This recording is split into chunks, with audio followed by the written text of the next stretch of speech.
Imagine walking through a medieval market. The air is thick with the scent of roasted nuts, honeyed pastries, sizzling meat pies, and the faint perfume of exotic spices brought from far-off lands.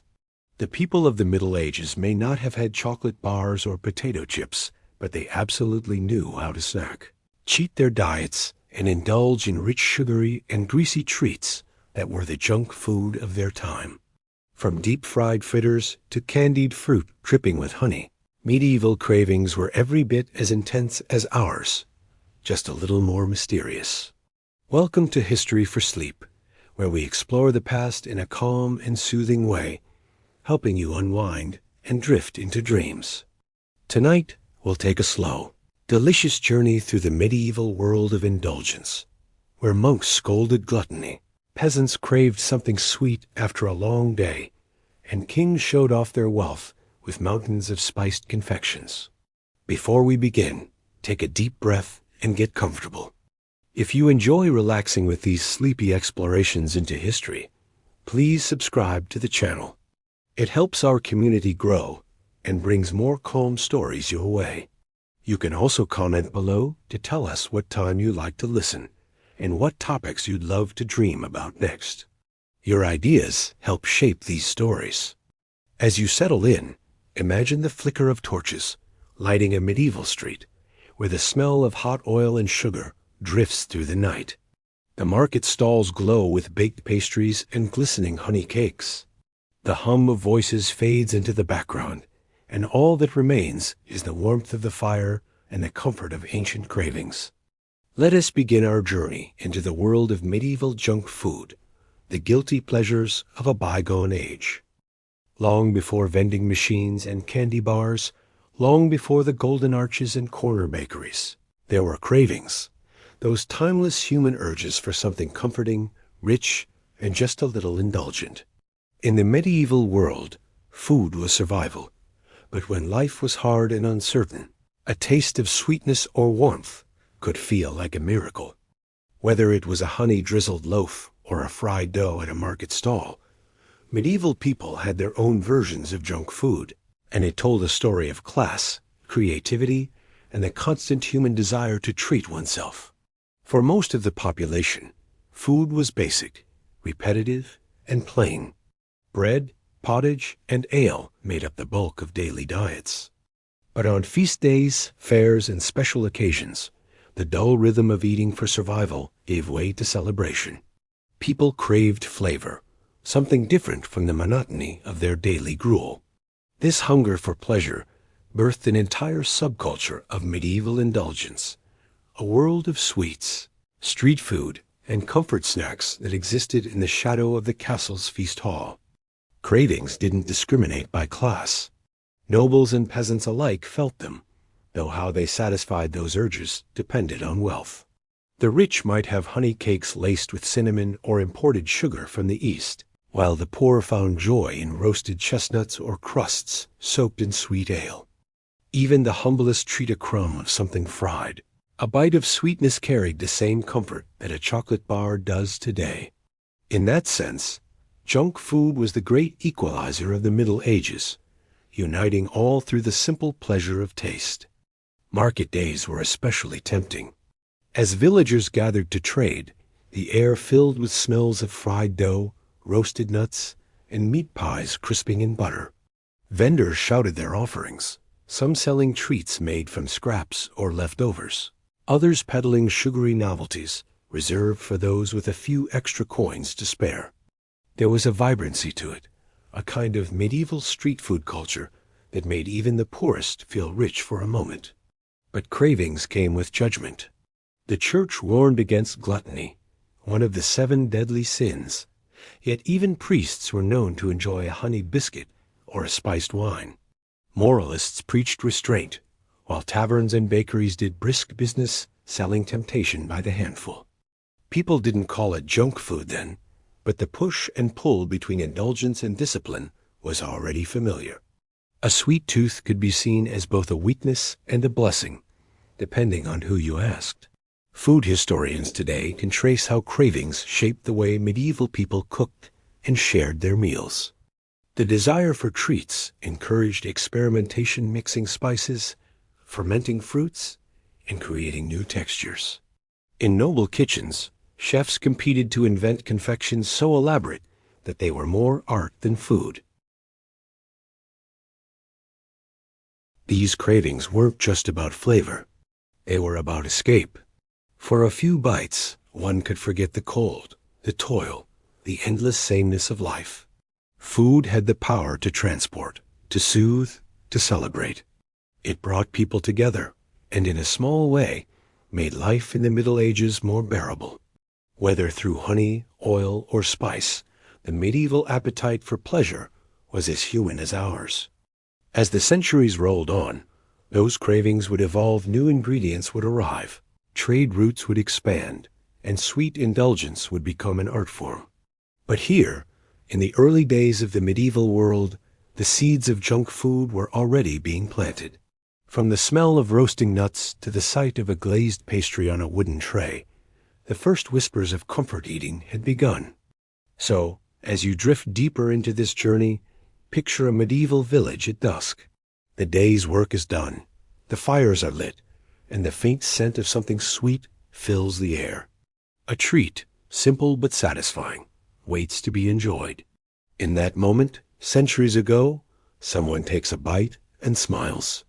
The first medieval craving has been answered. For most of medieval history, sweetness was not a daily pleasure. It was a dream.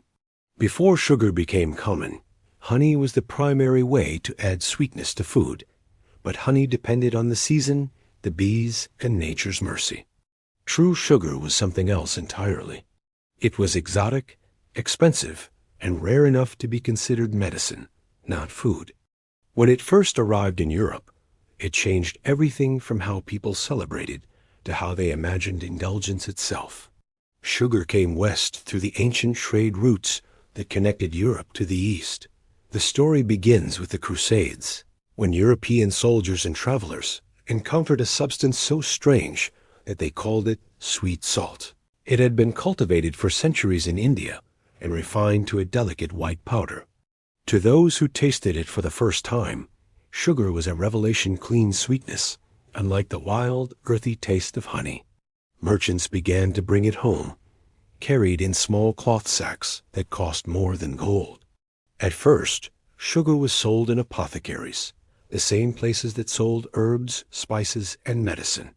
Doctors prescribed it for fevers, stomach ailments, and melancholy, believing its purity could cleanse the body.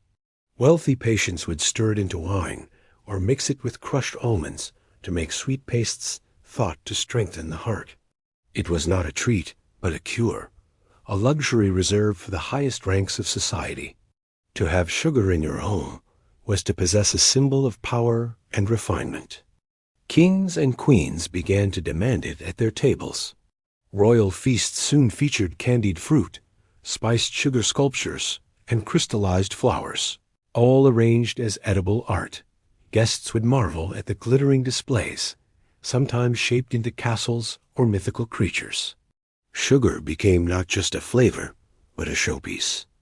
It represented control over the natural world, the ability to transform bitter into sweet and scarcity into splendor. For common folk, sugar remained a distant fantasy. It was too expensive, too foreign, too precious. Most peasants might live and die without ever tasting it. But word spread and dreams followed. When traveling merchants described its taste, people imagined what it must be like to eat pure sweetness. It sounded almost divine. Poets wrote of it, and preachers warned against its temptations. Even without tasting it, people began to crave it. Slowly, trade grew. The Mediterranean became a hub of sugar refining, especially in places like Sicily and Cyprus, where the climate suited sugarcane. Arab and Venetian merchants controlled much of the flow, keeping prices high and supply limited. In the kitchens of nobles and monasteries, cooks began experimenting, boiling, crystallizing, and blending sugar with nuts, seeds, and spices to create early confections. The line between medicine and dessert began to blur. For those who could afford it, sugar became addictive. Once tasted, it was hard to forget. The wealthy would sprinkle it on fruit, wine, and even meat. Recipes emerged for sugar-coated almonds, gingered candies, and spiced syrups. It was a time when the sweet tooth was not only born but sanctified, as if the universe itself had gifted humanity a new kind of pleasure. But with every bite came a quiet truth: sweetness was power. By the late Middle Ages, sugar had become a symbol of civilization's reach. It connected continents, built fortunes, and ignited new cravings that would never fade. The desire for sweetness began to define luxury, just as salt once defined survival. Monarchs hoarded it, apothecaries guarded it, and cooks glorified it. The taste of sugar changed how people thought about indulgence, and it marked the beginning of what we now call junk food. As the night deepens, imagine a candlelit table in a noble hall, a bowl of candied fruit shimmering beside golden goblets. The guests lean close, tasting something few in the world will ever know. A sweetness so rare, it feels almost unreal. This was the beginning of Europe's love affair with sugar, a love that would only grow stronger, sweeter, and far more complicated in the centuries to come. When sugar began to trickle into European kitchens, it inspired a wave of creativity unlike anything seen before. Suddenly, cooks and confectioners could turn fruits, nuts, and herbs into delicate works of edible art. These early sweets were known as sweetmeats tiny, luxurious bites that dazzled both the tongue and the eye. For the medieval elite, sweetmeats were more than just treats. They were symbols of culture, sophistication, and indulgence. The art of candying began with the desire to preserve. In an age without refrigeration, sugar's ability to coat and protect fruit from decay seemed almost magical. Chefs discovered that by boiling fruit in sugar syrup and drying it, they could create chewy, shimmering morsels that lasted for months. Orange peels, cherries, and plums were among the favorites, their bright colors glowing like jewels beneath candlelight. When displayed on silver trays at feasts, they represented both wealth and mastery over nature. But sweetmeats were not limited to fruit. Nuts were roasted and coated with honey or sugar, creating crunchy delicacies that crackled between the teeth. Almonds, prized for their versatility, were ground into pastes, shaped into tiny sculptures, and dipped in syrup. Spices like ginger, cinnamon, and clove were mixed into sugary doughs, forming early versions of spiced cookies and candied bites. Each one carried a scent so rich it perfumed entire banquet halls. The process of making these delights was slow and laborious. Sugar had to be melted and clarified, fruits had to be boiled in precise stages, and each piece had to be dried carefully to prevent spoilage. In noble kitchens, teams of servants worked tirelessly under the watchful eyes of master cooks who guarded their recipes like secrets. A successful batch of candied fruit or perfumed comfits was a triumph worthy of applause.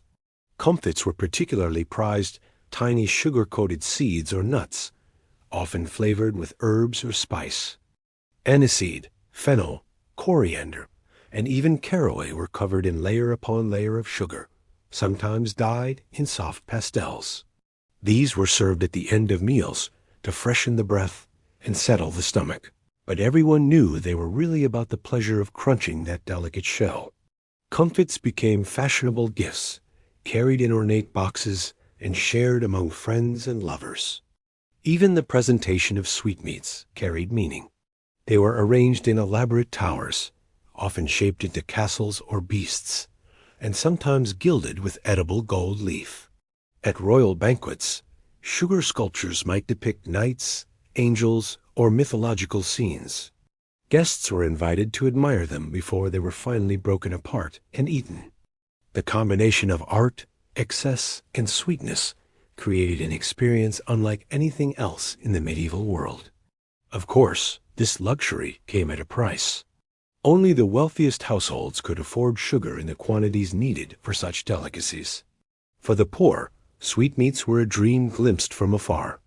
During fairs and festivals, however, Smaller versions appeared: candied nuts, honeyed fruits, and spiced breads sold for wooden stalls. These were the commoner sweetmeats, humble but full of joy. For a few coins, anyone could taste a little bit of the noble life. The church had mixed feelings about such indulgence. Some clergy warned that sweets were dangerous temptations, feeding gluttony and vanity. Others saw them as a blessing to be enjoyed in moderation, especially during holy days. Ironically, monasteries often became centers of confectionery excellence. Monks used sugar and honey to make preserved fruits, medicinal lozenges, and wine-soaked cakes. What began as pious work often turned into something deliciously sinful. As the years went by, sweetmeats spread across Europe, each region adding its own twist. In England, marchpane, an early form of marzipan, became a holiday staple. In Italy, candied citrus and almond nougats filled festive tables. France and Spain refined the art further, blending Eastern techniques with local flair. By the late Middle Ages, the word sweetmeat described not just a food, but a culture of delight. Imagine the end of a long feast in a flickering hall. The tables cleared of roasted meats and heavy bread. Servants now bring trays of glittering sweets. Guests lean forward, their tired eyes lighting up at the sight of sugar jewels. The crackle of comfits, the soft chew of candied fruit, the golden shine of honey glaze. These were the closing notes of medieval indulgence. The night would fade, the candles would burn low, but the sweetness lingered, leaving behind a memory that spoke of comfort, luxury, and the irresistible power of sugar. Before sugar became a luxury for the elite, honey was the sweetness of the people. Golden, sticky, and rich with flavor, it was nature's candy, one of the few ingredients that could transform humble food into something joyful. Across medieval Europe, honey was used in everything from sauces to bread, mead to medicine. For most people, it was the closest thing they had to dessert, and the foundation of what we might call medieval junk food. Honey was a miracle of accessibility. While sugar had to be imported from distant lands, honey could be harvested locally. Peasants kept hives near their cottages. Monks tended them in monastery gardens, and farmers traded jars of honey at markets. It was sweet, filling, and could last almost forever if stored properly. In a world where luxury was rare, honey was one of the few indulgences available to everyone, no matter how poor. The ways people used honey were both practical and creative. A spoonful stirred into porridge made breakfast comforting. Drizzled over flatbread, it became a simple dessert. Mixed with nuts or seeds, it created chewy sweets that children loved. Even vegetables and meats were sometimes glazed with it, transforming everyday dishes into festival food. For peasants who rarely tasted anything rich, a bit of honey could turn an ordinary day into a small celebration. Monasteries were central to medieval beekeeping. Monks viewed honey as both food and medicine, believing it held divine healing powers. They used it to make tonics for sore throats, salves for wounds, and mead, the famous honey wine served on holy days. Mead itself was one of the earliest comfort drinks, warming both body and spirit after long, cold labor. Sweet and strong, it symbolized both bounty and blessing, a liquid form of joy that could make even the humblest meal feel special. In bustling towns and during fairs, honey found its way into countless street treats. Bakers and peddlers sold honey cakes, sticky buns, and small fried pastries drizzled with syrup. These were the medieval equivalent of donuts, crispy on the outside, soft inside, and wonderfully sweet. Children chased the vendors through the crowd, clutching their pennies for a taste. The smell alone could make mouths water and wallets open. Recipes varied by region, shaped by local ingredients and customs. In England, honeyed oatcakes were common, hearty enough to satisfy, but sweet enough to be special. In Germany, spiced honey breads, known as Lebkuchen, became a festive favorite. In the Mediterranean, honey was blended with almonds, sesame, and fruit to make chewy candies that resembled modern nougat. The flavors were ancient yet familiar, proof that the love for sticky sweets has never really changed. Even in the castles of the nobility, honey retained its charm. Though the rich could afford sugar, many still preferred the floral, complex flavor of honey. It was used in elaborate desserts like honey custards, sweetened wines, and layered pastries. Some royal chefs experimented with combining honey and spices to create sauces that shimmered like amber. Honey was not just a sweetener. It was an art form, one that connected kings to peasants through the same golden taste. But honey also carried meaning beyond flavor. It symbolized purity, abundance, and divine favor. The Bible and medieval texts often referred to the land of milk and honey as a vision of paradise. Many believed bees were sacred creatures, born from heaven's dew, and that their honey held a touch of holiness. To eat it was to taste a fragment of creation's sweetness, a reminder that joy could exist even in a harsh world. As the Middle Ages progressed and sugar became more available, honey remained beloved. It was trusted, wholesome, and tied to the rhythms of the countryside. When the church banned indulgence during fasting seasons, honey often escaped the rules, seen as natural rather than sinful. Even monks who preached moderation were known to sneak spoonfuls during long vigils, finding quiet comfort in its warmth. Picture a small medieval village at dusk. The hearth burns low, and a mother spoons honey into a wooden bowl of warm grain for her children. The sweetness fills the air, and the fatigue of the day melts away. Outside, bees hum softly in their hives, unaware of the comfort their work has brought.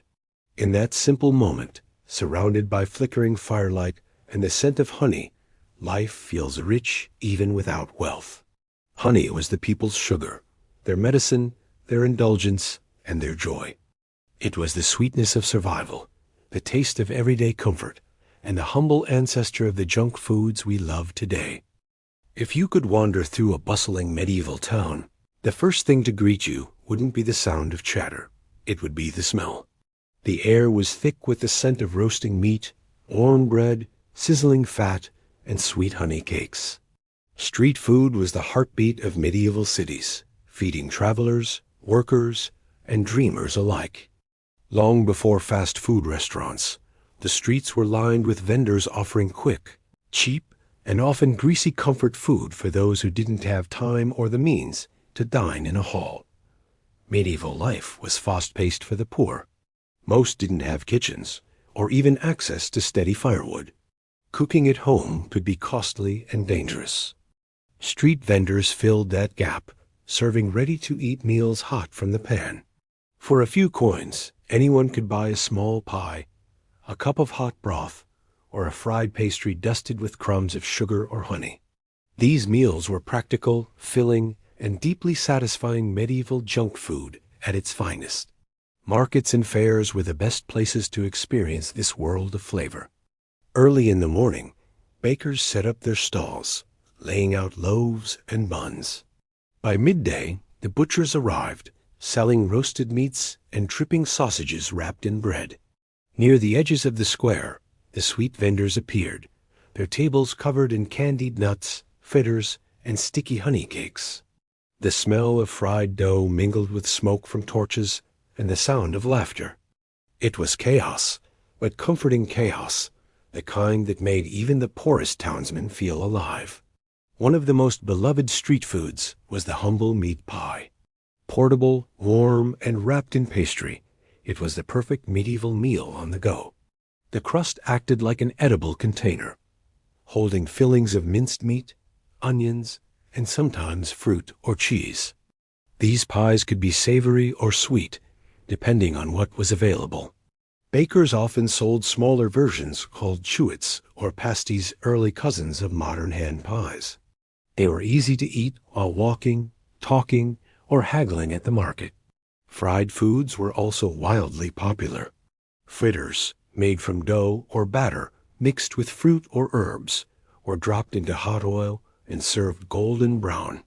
Some were dusted with sugar or drizzled with honey. Others were simply salted and eaten hot. Vendors used iron cauldrons filled with bubbling oil, and the sound of sizzling batter became part of the marketplace soundtrack. The idea of hot, crispy, fried comfort food is as old as hunger itself, and in the Middle Ages it was irresistible. Roasted nuts, especially almonds and hazelnuts, were another common treat. Coated in sugar, honey, or spice, they were sold by handfuls to crowds of fairgoers. Traveling vendors carried baskets of them through the streets, calling out their wares. Children loved them for their sweetness, while adults appreciated their warmth on cold days. The same nuts we find in modern candied snacks once brought smiles to medieval faces centuries ago. Alehouses and taverns played their part too. They were the medieval version of late-night diners' places where you could get hot food long after dark. Patrons filled benches, ordering trenchers of bread piled high with meat, cheese, and gravy. Fried fish, pickled vegetables, and thick soups were served with mugs of ale or cider. It wasn't fancy, but it was hearty and comforting. After a long day's labor, few things felt better than a hot meal eaten among friends, the noise of laughter mixing with the crackle of the hearth. For travelers and pilgrims, street food was often the difference between hunger and survival. Inns were expensive, but the market stalls offered nourishment for just a few coins. Vendors near churches sold simple snacks to visitors: boiled eggs, fried dough, or small fruit pastries. On feast days, these stalls multiplied, turning the streets into rivers of food and color. The poor could sample luxuries that normally belonged to the rich, even if just for a moment. Of course, not everyone approved of this lively street food culture. Some city officials complained that the vendors clogged the streets and spread filth. Others feared that unsupervised cooking fires could lead to disaster. The church, as usual, warned against gluttony, accusing some stalls of luring people into sin with the smell of fried fat and sweet dough. But despite the protests, the people kept eating. The markets kept thriving, and the smells of roasting and frying never truly faded. Street food gave medieval towns their soul. It was quick, noisy, flavorful, and human. It spoke to the same craving that drives people today to seek comfort in a warm, greasy bite. Long before fast food chains and food trucks, medieval vendors had already mastered the art of quick indulgence, proving that wherever people gather, hunger will find a way to make itself delicious. As the night falls in your imagination, picture narrow cobbled streets lit by torches. The vendors pack up their stalls, their hands sticky from honey and oil. A few coins jingle in their aprons, and the last smell of fried dough drifts into the cold air. The marketplace quiets, but the comfort of that day's food lingers warm, satisfying, and timeless. When we think of fried food today, images of golden fries and crispy donuts come to mind, but medieval people had their own versions of deep-fried comfort.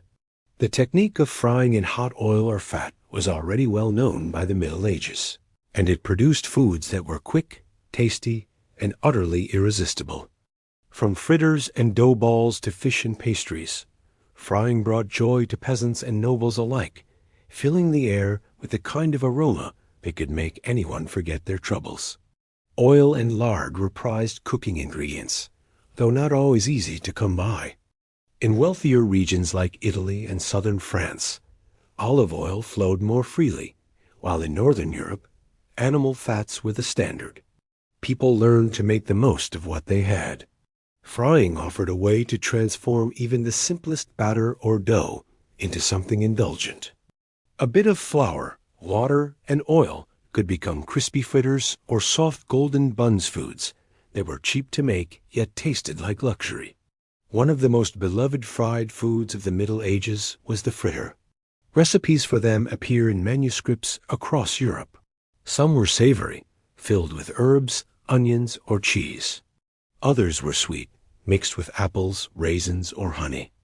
The cook would drop spoonfuls of batter into bubbling fat and watch them puff up and brown. Once drained, they might be sprinkled with sugar, coated in syrup, or left plain and eaten hot. For street vendors, fritters were the perfect snack, easy to prepare, quick to sell, and pleasing to every palate. In Italy, cooks experimented with fried dough in creative ways. They made small pastries called frittelle, similar to modern zeppole, flavored with citrus and wine. In France, Bayonet's light dough pieces fried in lard became a favorite during holidays and carnivals.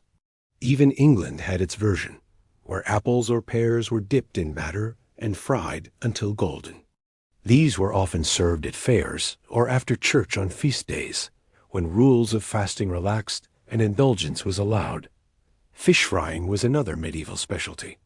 River fish, especially eels and small perch, were rolled in flour and cooked in hot oil until crisp. The result was tender on the inside and crunchy on the outside, perfect for quick eating. Some historians believe this tradition helped inspire later dishes, like fried fish suppers in England. Fried fish was often served with vinegar, herbs, or spiced sauces, creating a balance of richness and tang that people loved. Fried foods also carried a festive reputation. During major celebrations, cooks would prepare massive batches of fritters, donuts, and pastries to share among villagers. At weddings and fairs, platters of fried treats were stacked high, glistening with honey or powdered sugar. The sizzling of oil was the sound of joy, marking the moments when work paused and pleasure took over. These foods were not eaten every day. They were part of the rhythm of life, tied to the calendar of holidays and gatherings. Even monasteries had their own version of fried indulgence. Despite vows of modesty, monks and nuns often enjoyed fritters made from grain or cheese during feast days. Some used leftover porridge or bread dough, frying it into crunchy morsels that were surprisingly satisfying. In their quiet kitchens, the sizzling of oil echoed through stone halls, a small reminder that even the devout could appreciate a little indulgence now and then. But not everyone looked kindly on fried foods. Health manuals from the time warned that too much fried fare could upset the stomach and dull the senses. Physicians in the medieval medical tradition, guided by the balance of humors, believed fried foods were too hot and moist, likely to cause sluggishness or melancholy of the body. Despite such warnings, few could resist the temptation. The smell of frying fat and dough had a power beyond logic, a comfort that reached straight to the soul. In many ways, fried food was the great equalizer. It crossed class lines. Nobles might have their fritters filled with almonds and spice, while peasants made theirs with leftover dough and a drizzle of honey. Both shared the same satisfaction of biting into something warm and crispy, of feeling the crunch followed by soft sweetness. It was simple happiness, one that transcended wealth or title. As night falls, imagine a medieval street glowing with lanterns, the hiss of oil still echoing as vendors finish their last batches. The air smells of warmth, spice, and sweetness. A young child licks honey from his fingers, while a baker wipes sweat from his brow, satisfied with another busy day. In that moment, there's no difference between then and now. The love of fried food, the joy it brings, the comfort it offers, remains unchanged across the centuries. Deep fried and delicious, these humble treats told a story of human ingenuity and appetite.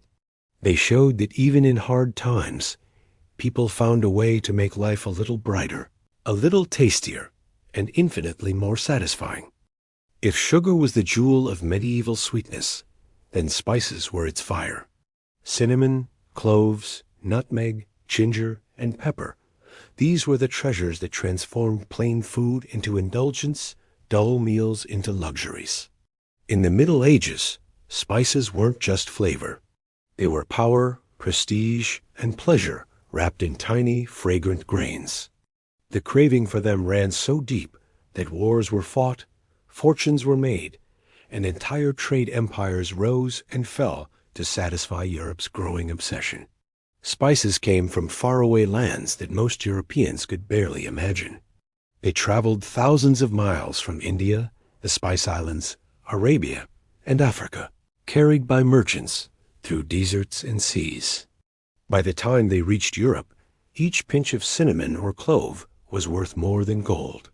To possess spices was to show wealth and sophistication, and to taste them was to touch a world beyond your own. In a time when life was often gray and hard, spice brought color and mystery. At medieval banquets, nobles used spices as extravagantly as they used jewels. Dishes were coated in saffron for its golden hue, sprinkled with cinnamon and sugar for sweetness, or drenched in sauces that blended pepper, vinegar, and wine.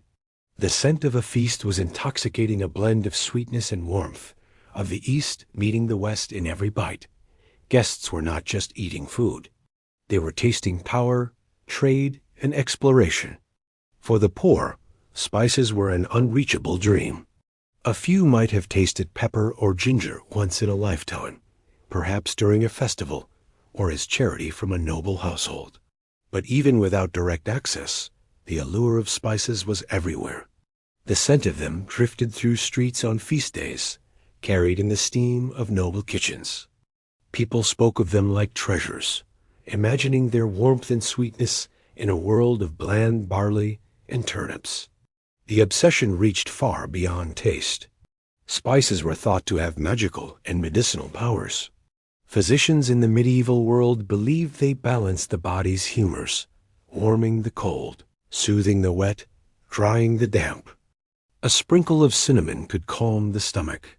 A drop of clove oil could heal a toothache. Nutmeg was prized for curing melancholy, while ginger was thought to awaken desire. To eat spice was to nourish both body and soul, to restore harmony within and without. The wealthy displayed their spices proudly, often keeping them in ornate boxes or tiny locked chests known as spice caskets. Guests might be shown these containers as if they were relics. At the end of a meal, nobles would offer spiced wine or sugared comfits as a symbol of generosity and refinement. Even the church participated in the craze, burning incense and using aromatic oils in ceremonies to create a sense of the divine. Spices, whether eaten or inhaled, carried spiritual weight. Some recipes from the time show just how daring medieval cooks could be. They mixed sweet and savory in ways that might surprise modern palates. Chicken with cinnamon and sugar, fish cooked with raisins and cloves, beef glazed in honey and pepper.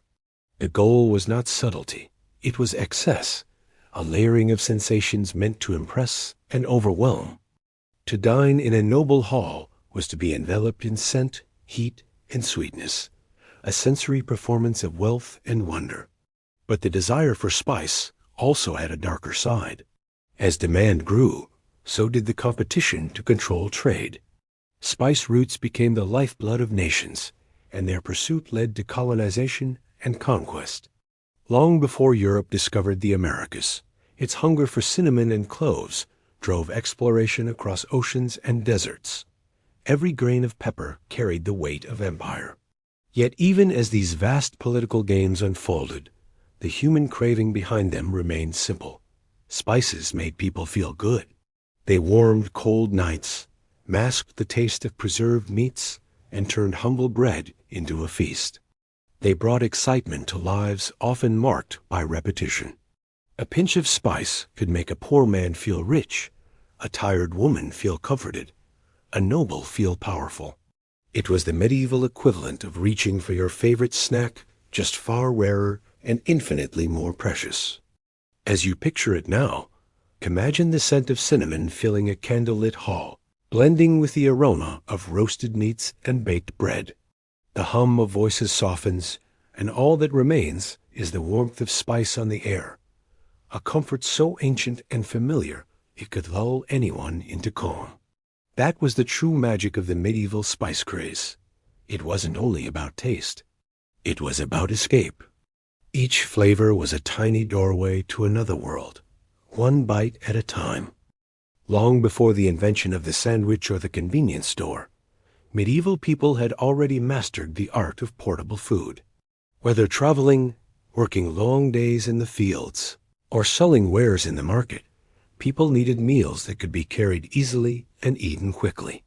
From flaky pastries filled with meat or fruit to dense breads laced with spice and honey, baked goods became the medieval answer to fast food, and often they were just as addictive.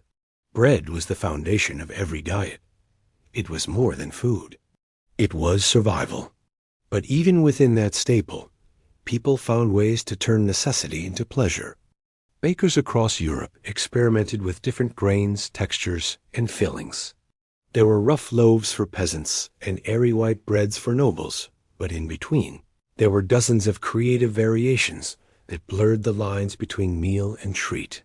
Sweet rolls, cheese-stuffed buns, fruit-filled pastries, and hand pies became the comfort food of the medieval world. A pie was king among these portable snacks. Meat pies, vegetable pies, and fruit pies filled bellies from dawn until dusk.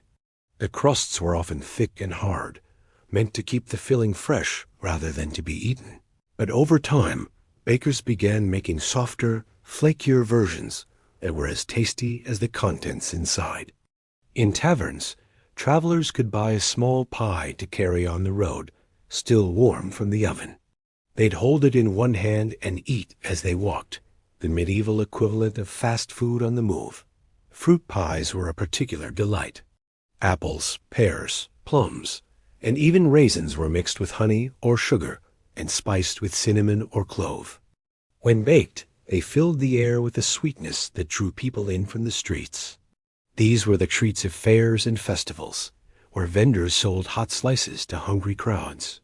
In a time when fruit was seasonal and sugar precious, a slice of pie was a small miracle of fleeting indulgence that made people forget the hardships of daily life. Not all baked snacks were sweet. Savory pasties filled with minced meat, onions, cheese, or eggs were equally beloved. They were sturdy, filling, and easy to carry, ideal for laborers and travelers. The Cornish pasty, famous today, has its roots in this era. Bakers designed them with thick edges that workers could hold with dirty hands and discard after eating. It was practical, clever, and comforting all at once. A true working man's meal. In cities, bakeries became social hubs. The warmth of their ovens drew people in on cold mornings, and the smell of baking bread was impossible to resist. Because ovens were expensive to maintain, many townsfolk relied on communal bakehouses. Families would bring their dough to be baked, often chatting and sharing stories while they waited. Children lingered near the ovens, hoping for a scrap of leftover crust or a broken bun. The bakery was both sustenance and sanctuary, a place where hunger met community. For special occasions, bakers pulled out their best ingredients. Honeyed loaves decorated with nuts or dried fruit appeared during holidays, often blessed by priests before being shared. Gingerbread made its debut in this period, not the soft, modern version, but dense, spiced bread shaped into figures and glazed with honey. It was a festive treat, symbolic of warmth and generosity. To receive a piece was considered a small honor, and to eat it was pure comfort. Even among the wealthy, baked goods held a special charm. Nobles might dine on extravagant roasts and imported confections, but there was something universally satisfying about a warm roll or pastry. Royal bakers created elaborate breads shaped like animals, crowns, or flowers, tinted with saffron and sprinkled with sugar. These were served not only as food, but as art, reminders that even luxury could be comforting in its simplest form. Travelers and pilgrims relied heavily on baked goods for survival. Long journeys meant limited cooking, so people carried hard biscuits, known as rusks, or dense travel breads that lasted weeks without spoiling. These might sound plain, but when dipped in ale, milk, or honey, they became soft and flavorful. Pilgrims often traded or shared these humble rations, finding companionship over the simplest of meals. Food, even basic bread, was a bond. Baked snacks connected all classes and all places. From the humble street pie to the gilded royal pastry, they represented comfort, warmth, and human ingenuity. The act of baking was both work and ritual mixing, kneading, and waiting as heat transformed raw dough into sustenance. The smell of it promised safety, the taste of it promised rest. As night settles over our imagined medieval village, picture the faint glow of the baker's oven still burning. The streets are empty now, but the scent of fresh bread lingers in the cool air. A few loaves remain on the counter, still warm. Tomorrow, there'll be breakfast, lunch, and comfort for countless hands and hearts. In every era, baked goods have carried the same promise. No matter how hard life gets, something warm and good is waiting. When the day's work ended and the sun dipped behind the rooftops, the medieval alehouse came alive. It was the place where farmers, blacksmiths, merchants, and travelers gathered to relax, gossip, and forget their worries. But it wasn't just about drinking.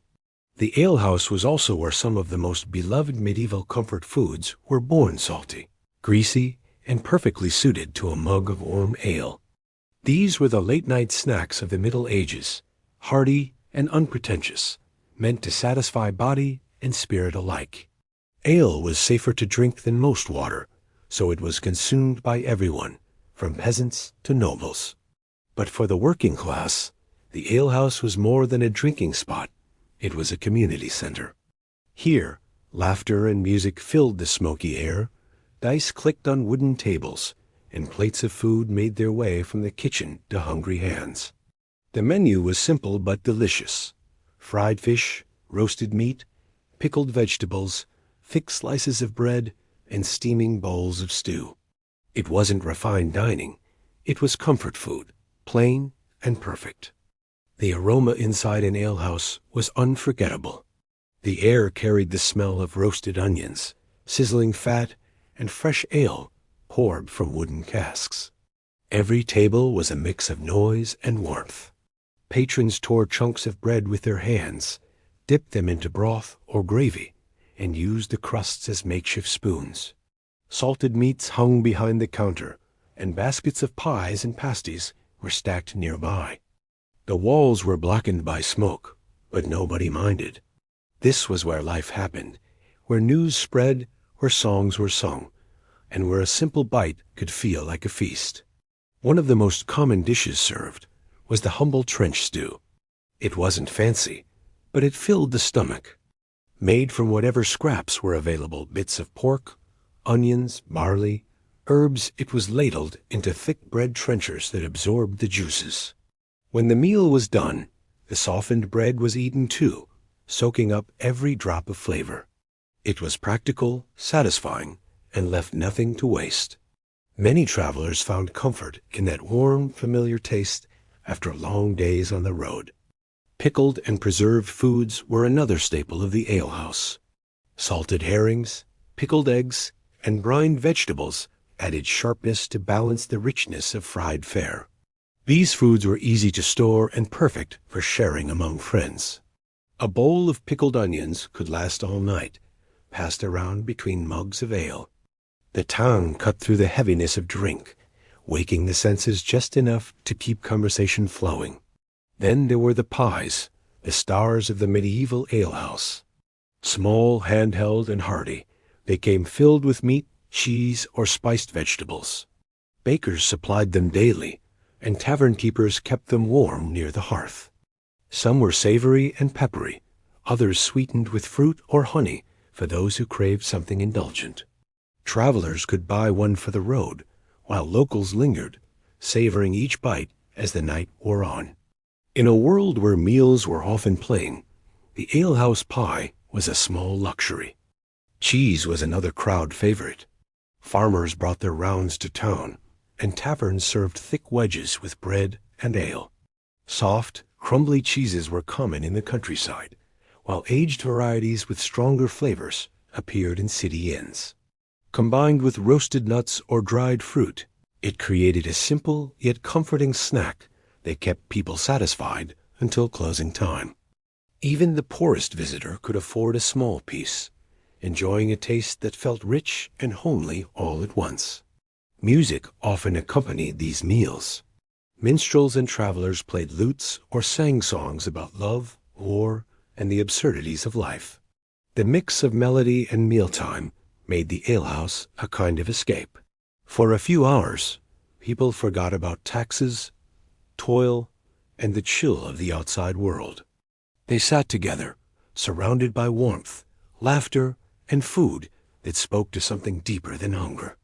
It was the medieval version of comfort culture, a warm meal, a good drink, and company that made you feel human again.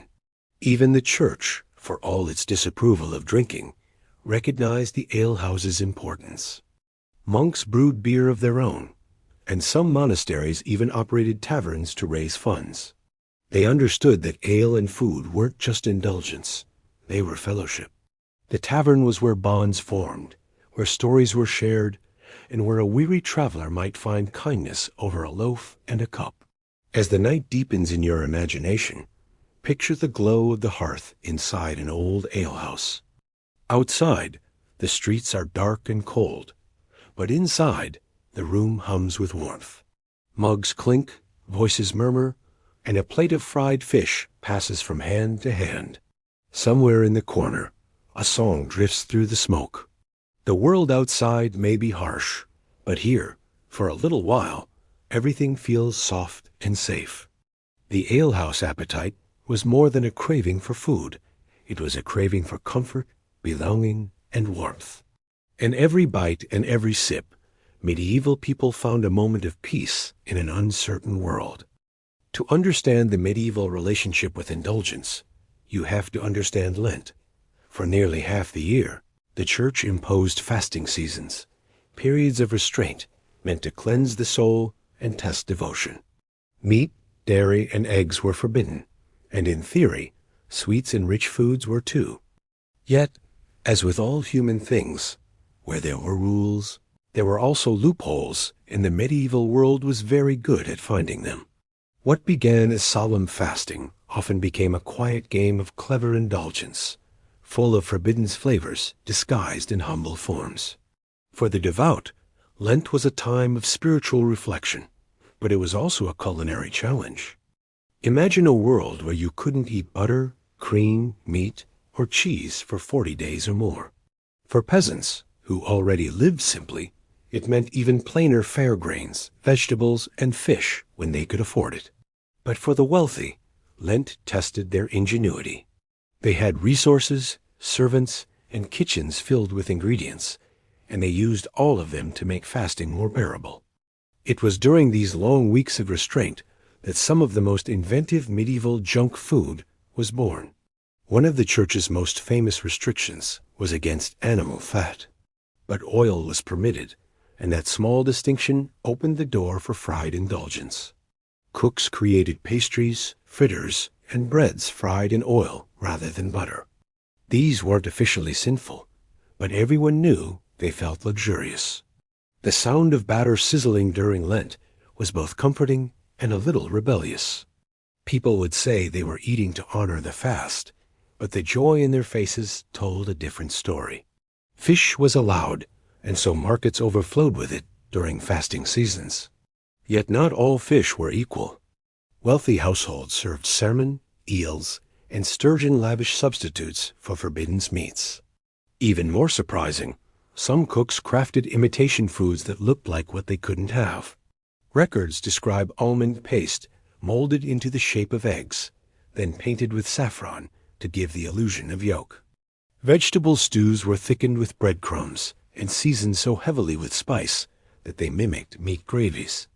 It was a kind of holy theater sin dressed in piety. One of the cleverest inventions of the fasting period was almond milk. Made by grinding almonds with water, it was used everywhere dairy was banned. It could be cooked into soups, mixed into puddings, or poured over bread for a creamy comfort.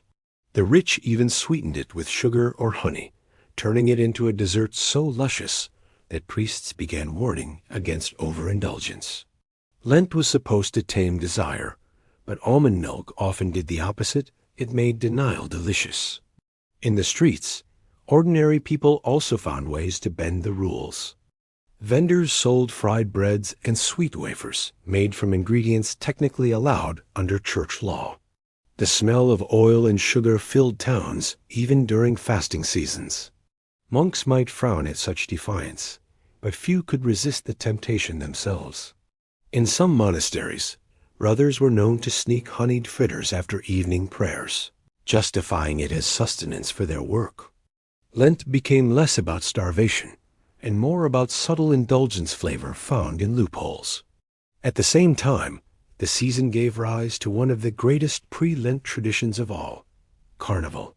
Before the fast began, people celebrated with wild abandon. Towns filled with feasts, dances, and tables overflowing with food.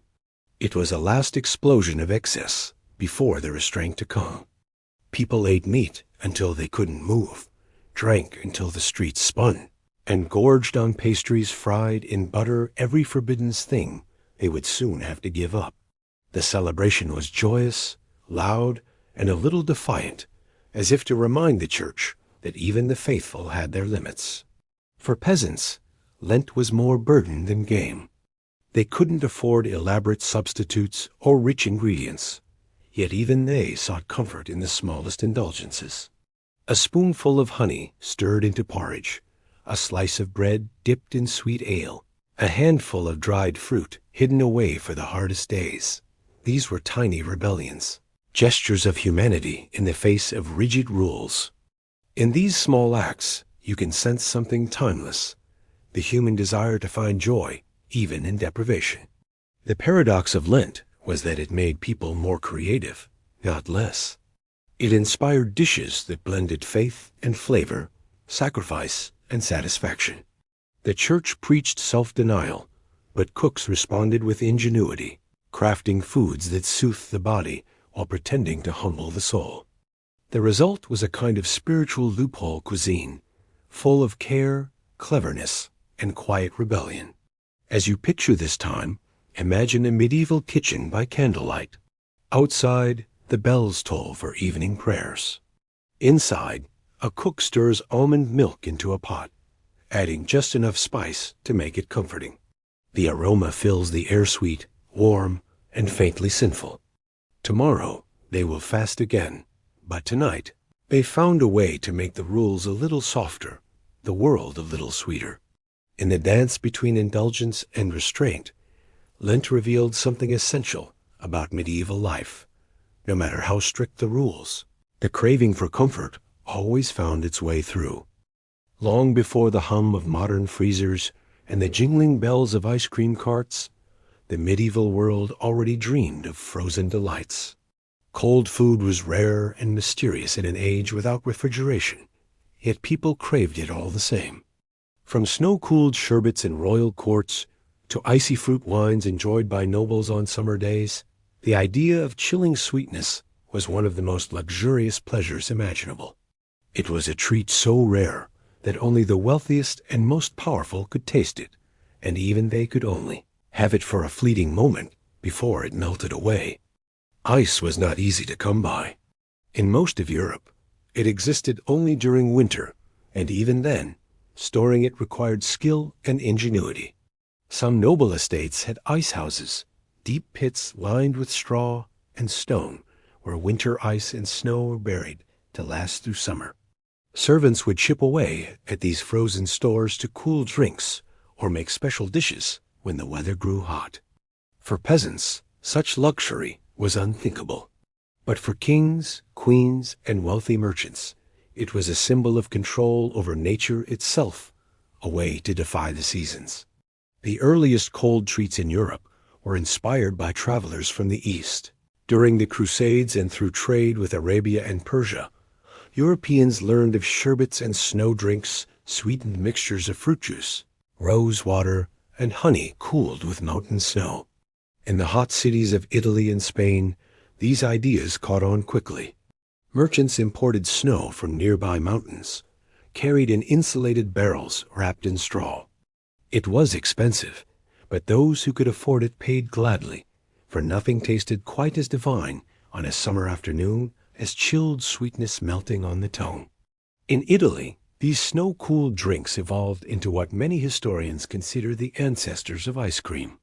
They were called sorbetti fruit syrups, blended with snow or crushed ice.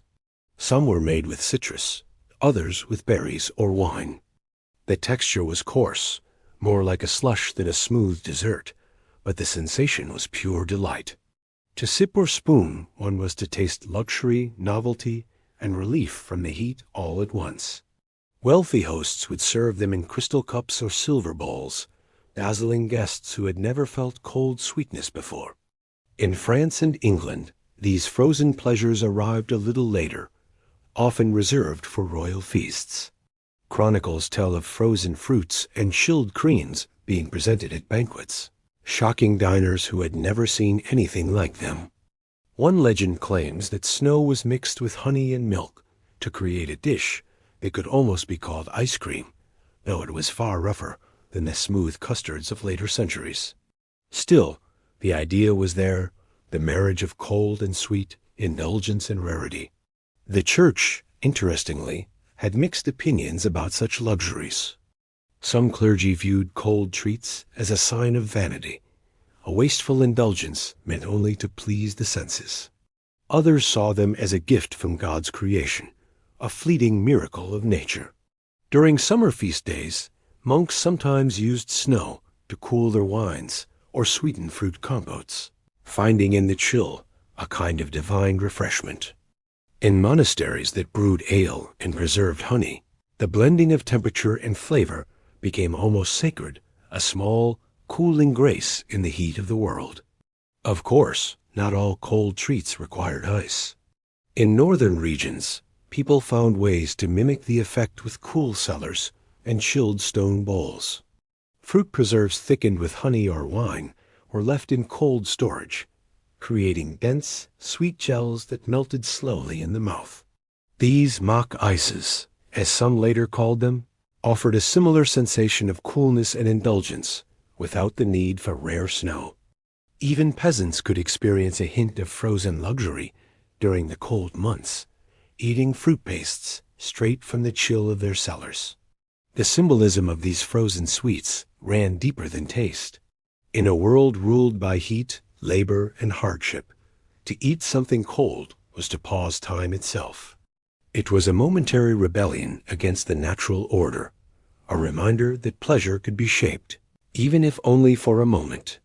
The nobility reveled in this power, commissioning elaborate displays of frozen desserts that shimmered under torchlight before melting away, as transient as life itself.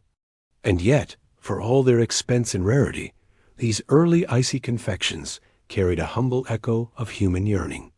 Whether in a noble's gilded hall or a peasant's cold cellar, people sought coolness as comfort. The sensation of cold sweetness on a hot day felt like relief, joy, and all at once a taste of paradise in a world without air conditioning or luxury. It was indulgence in its purest form, fleeting, sensory, and unforgettable. As you imagine this scene, picture a medieval courtyard bathed in summer light. Servants rush to and fro, carrying bowls of snow cooled with honeyed wine. Nobles sit in the shade, the chill of their dessert drawing smiles to their lips. The moment is brief, the snow melts quickly, but for that instant, the world feels still, soft, and perfect. In the quiet hum of that afternoon, the first whispers of ice cream drift through history, promising sweetness that defies the heat of time. By the height of the Middle Ages, the tables of Europe's wealthy were no longer just places to eat, they were stages. Food had become theater, a way for nobles and merchants to display their power, wealth, and worldly connections.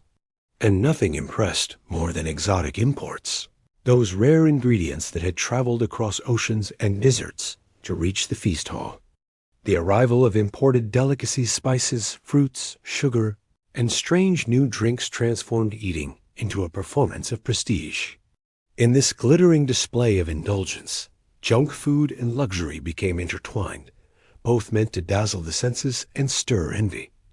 Exotic foods were more than ingredients. They were stories. A candied orange from Spain whispered of faraway groves warmed by Mediterranean sun. A sprinkle of cinnamon spoke of Arabia and India, lands most Europeans only knew through rumor and scripture. Even simple almonds, carried over the Alps in burlap sacks, carried an air of mystery. To serve them was to show that one's wealth stretched beyond borders, that you had a connection to the distant corners of the known world. Royal feasts became exhibitions of these treasures. Guests arriving at a noble banquet might first be greeted by sculpted sugar creations castles, ships, and mythical beasts, all entirely edible. Tables gleamed with gold cups filled with spiced wine and bowls of dried figs and dates imported from North Africa. Each dish was more elaborate than the last. Swans roasted and redressed in their own feathers, pies that burst open to reveal live birds, and sauces infused with saffron, pepper, and cloves. To modern eyes, it might seem excessive, but in medieval culture, opulence was virtue. Abundance showed divine favor. Merchants, too, joined the show. As cities grew and trade expanded, wealthy traders competed to host extravagant feasts that displayed their imported goods. In Venice, the spice capital of Europe, entire banquets revolved around the latest shipments: cinnamon, nutmeg, and sugar from the East. In Bruges, wealthy guilds staged dinners with wine from France, dried fruit from Italy, and salted fish from the Baltic. These gatherings were more than meals. They were advertisements of success, where each bite reminded guests of the host's reach and influence. Among all the exotic imports, sugar remained the most prized. By the late Middle Ages, it was still expensive, but slightly more available, leading to an explosion of experimentation. Cooks learned to sculpt sugar into flowers, ribbons, and even miniature statues of saints. These confections were displayed between courses or handed out as favors. The more intricate the design, the more impressive the host appeared. It wasn't unusual for nobles to spend fortunes on sugar alone, all for a spectacle that would dissolve on the tongue within minutes. Exotic fruits were another obsession. Oranges, lemons, pomegranates, and even bananas appeared in royal inventories, often preserved in honey to last through the seasons. These fruits were not eaten casually. They were brought out with ceremony, sometimes accompanied by musicians or presented as gifts. In the cold climates of northern Europe, a single orange was so rare it might be kept as decoration until it spoiled. Some accounts tell of nobles wearing citrus peel as perfume or displaying cut fruit on silver trays, purely for the scent. Even the smell of foreign sweetness was a symbol of status. Wine was also transformed through import and innovation. Sweet wines from southern vineyards were blended with sugar, cinnamon, and cloves to create mulled drinks that delighted the palate and warmed the body. These spiced wines were known as hippocras, named after the ancient physician Hippocrates. They were served at the end of banquets as both digestive and dessert. The color shimmered like ruby in candlelight, the aroma rich and layered. To sip hippocras was to taste both medicine and magic, luxury and comfort intertwined. Of course, all this indulgence drew criticism. The church often warned against excess, arguing that feasts of such grandeur tempted pride and gluttony. Moralists wrote sermons condemning lords who spent fortunes on spices and sugar while peasants starved. Yet even within monasteries, the allure of exotic goods persisted. Monks recorded recipes for spiced cakes and sweetened syrups, insisting they were made for medicinal purposes.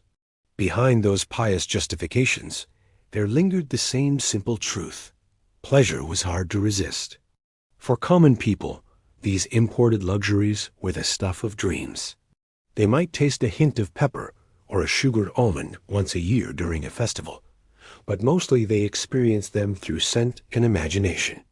The marketplace made that possible.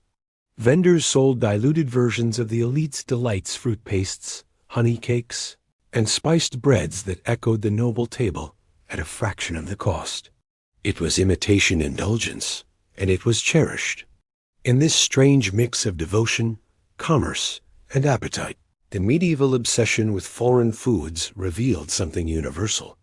No matter the age, people have always sought to elevate the ordinary, to make a meal feel like magic. The glittering feasts of the nobility, the modest treats of the market stalls, They were all part of the same longing for comfort, beauty, and the taste of something beyond reach. As you drift into this vision, imagine the great hall of a castle illuminated by hundreds of candles. The air shimmers with scent cinnamon, honey, roasted meat, and citrus. Servants glide between tables carrying silver platters heavy with sugared fruit and golden pastries. Outside, the world is cold and dark, but within, everything glows. For a brief, shimmering moment, the boundaries between wealth and wonder disappear. The exotic becomes familiar, the faraway becomes sweet, and indulgence turns to art. In the Middle Ages, every pleasure carried a shadow. For all the joy that came from food, the warmth, the sweetness, the comfort there lingered a warning, whispered from pulpits and monasteries alike. Beware of gluttony. The church held enormous sway over how people thought about eating. Food wasn't simply nourishment.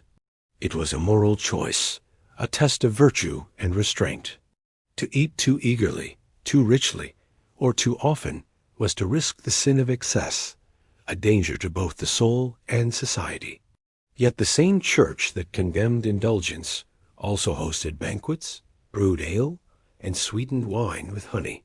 The relationship between faith and appetite was a constant dance of temptation and forgiveness. Gluttony was one of the 7 deadly sins, grouped with greed and lust as proof of human weakness. Medieval theologians described it as the act of loving food more than one loved God, an attachment to earthly pleasure that distracted from divine purpose. To eat in moderation was holy. To feast without restraint was dangerous. Yet the lines were never clear. What counted as too much? Was it overeating, or simply enjoying a good meal? Could a farmer who worked 12 hours a day be gluttonous for eating until full? The answers shifted depending on who was asking and who was eating. In sermons, priests often painted vivid pictures of gluttony's consequences. They warned of swollen bellies, dulled minds, and spirits weighed down by sin. A glutton, they said, was an animal in human form, ruled by appetite instead of reason. Food, they reminded people, was a gift from God meant to sustain, not seduce. But behind these dire warnings was something deeper, a fear of loss of control. In a world where famine was always near, indulgence seemed like defiance against divine order, as if to say, I have enough, and I will enjoy it. That, to the medieval mind, bordered on pride. Still, even the most pious among them struggled to follow their own rules. Monks who preached restraint often wrote elaborate recipes in their kitchen records, experimenting with honeyed biscuits and spiced drinks. Monasteries were centers of learning and cooking. They brewed beer, baked bread, and cultivated herbs not just for survival, but for pleasure. In some abbeys, meals on feast days were lavish enough to rival noble banquets. When questioned, monks defended themselves by calling their dishes medicinal or celebratory. It was a holy loophole, but everyone knew the truth. They enjoyed their food as much as anyone else. For the common folk, the church's rules could be confusing. Fasting seasons and feast days came and went with dizzying frequency. There were weeks when meat was forbidden, days when eggs or butter were off limits, and times when gluttony was not only permitted but encouraged. On religious festivals, the same priests who warned against indulgence would bless tables groaning with roasted meats and spiced pies. The rhythm of medieval life swung between denial and indulgence, sin and salvation. It was a pendulum of appetite, and everyone took part. Feasting itself was deeply religious. Every major holiday from Christmas to Easter was marked by food. The act of sharing a meal symbolized divine generosity. Bread and wine, after all, were sacred in the Eucharist. To eat and drink together was to honor God's bounty. And yet, as the platters emptied and the wine flowed, laughter grew louder, belts loosened, and the holy celebration often slid into pure indulgence. The line between worship and pleasure blurred easily. In those moments, gluttony and gratitude became indistinguishable. For peasants, guilt was a luxury few could afford. Hunger was their constant companion, and a full belly was rare enough to feel like a blessing. When they did feast on holidays, weddings, or market days, they did so with joy and without apology. The church might warn of sin, but most saw such moments as divine mercy, not moral failure. To eat heartily was to live, and to live was to praise creation. It was only among the wealthy, those with the means to indulge daily, that gluttony became a genuine concern. Still, the fear of indulgence lingered. Artists and writers filled manuscripts with cautionary tales. In illuminated texts, gluttons were painted with grotesque features, bloated, red-faced, and surrounded by spilled wine. In Dante's Inferno, they lay in the mud, punished by endless rain, their hunger never sated. These images reinforced the idea that appetite needed to be controlled, that the body's desires could lead the soul astray. Yet for every warning, there were feasts. For every sermon, there was a table set with sweetmeats and ale. The paradox was clear. The medieval church condemned gluttony while feasting constantly in its own rituals. Bread and wine were sacred symbols, yet also daily pleasures. Honey and spice adorned monastic tables even as they symbolized temptation. Perhaps the true lesson wasn't about abstaining from pleasure, but understanding it.